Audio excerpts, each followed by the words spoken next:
certification number 310785 for the International Scissor Sharpeners Association. This one might be one of the more interesting ones. I do a lot of these ISSA certifications, but reading this letter, this might be one you might want to look at with me. I think this is going to be maybe not passing, or might surprise me. Let's see.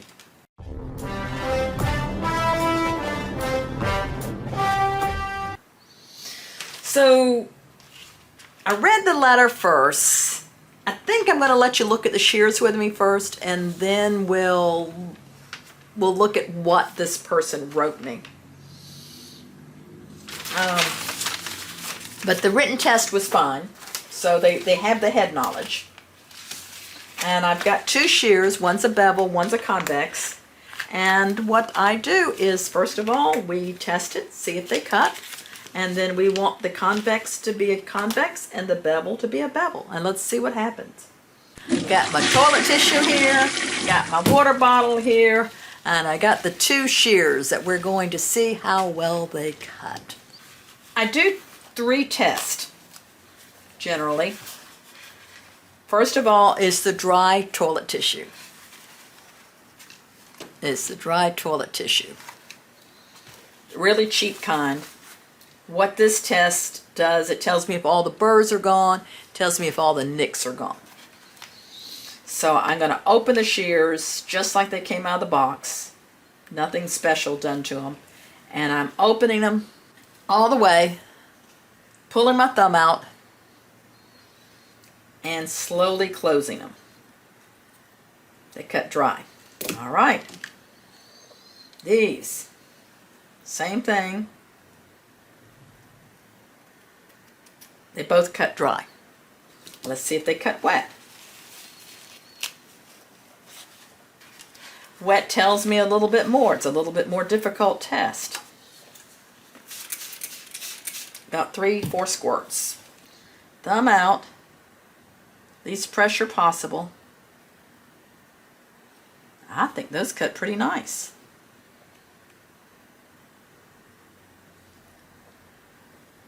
If these are convex, these will pass. Let's see what's going on here. Nope. Nope. They don't cut wet. Let's see how these cut hair.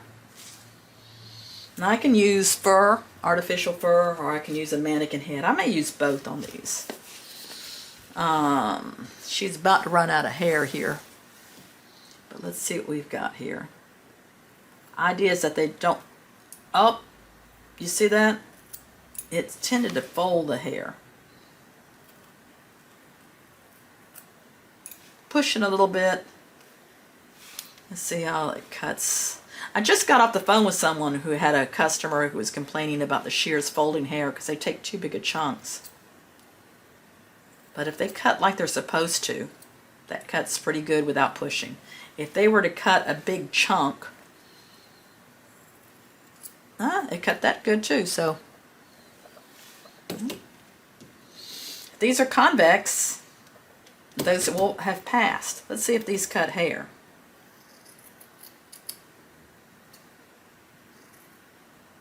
Okay, you see how they fold?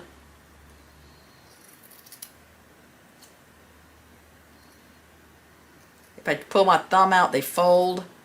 If I put my thumb in, do side pressure, they cut.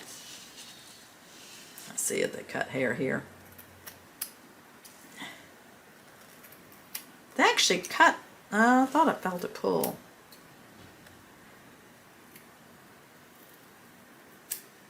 I have to use a lot of pressure getting there. Yeah, you see it pulled and it folded that hair. So it's not cutting hair good. Now these appear to be plenty tight, but I'm just wondering if we went a little bit tighter. Let's see if I can find a screwdriver here. Packed all my tools because we're going to school on the next day. So I'm just going to turn it a little bit tighter. and see if that fixes the problem. See if it'll cut wet with that tighter.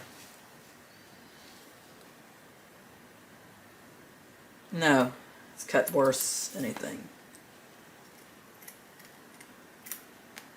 Yeah, it was. I can feel it actually pulling some of the hair as I'm doing that.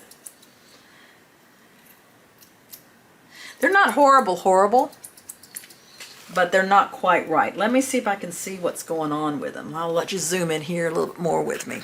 A lot of times what I'll find on these beveled edges that don't cut correctly is that there's been a burr pushed to the outside. And I think that's what's going on here. Because if I take my nail and I kind of follow along to the edge, it catches on something. Now I think he's using an okami. And the okami, because it's a wheel going this way, it's going to be more apt to create an outside burr just because it's round instead of flat.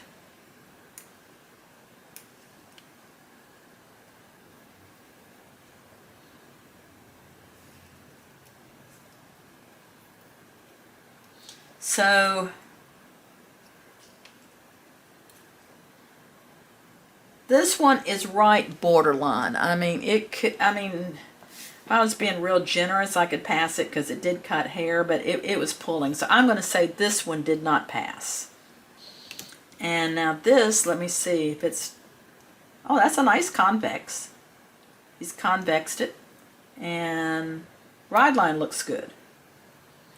So the convex edge passed. The beveled edge didn't. So let's read the letter. And that might explain a few things. You can look over my shoulder with me and read this. Hello, Mrs. Megowan. Just some info on my test shears. First, I am very disappointed in my work on the beveled shears.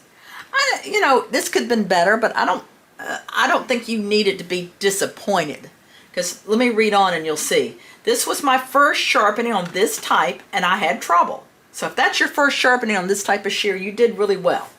I couldn't get them to cut wet tissue using an okami gold. I also damaged the pivot screw while trying to adjust their tension. I was using the flat portion of a UFO tool, and it slipped, causing the damage.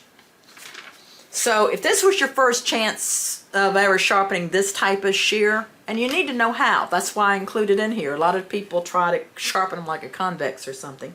You did pretty good. I think if you gave it back to a customer, they probably wouldn't complain. But let's go on. I feel more confident in my ability with the convex edge shears. Yes, you should, because they came out good. But my inexperience will undoubtedly show. No, you did well. You can be happy with yourself.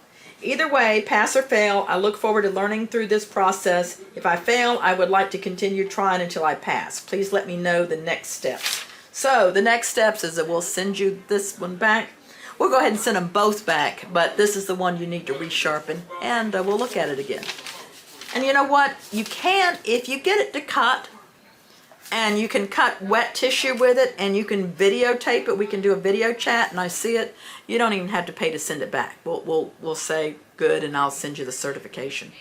But I think for a beginning sharpener, yeah, you should be pretty proud of yourself. Should a beginning sharpener try for the ISSA?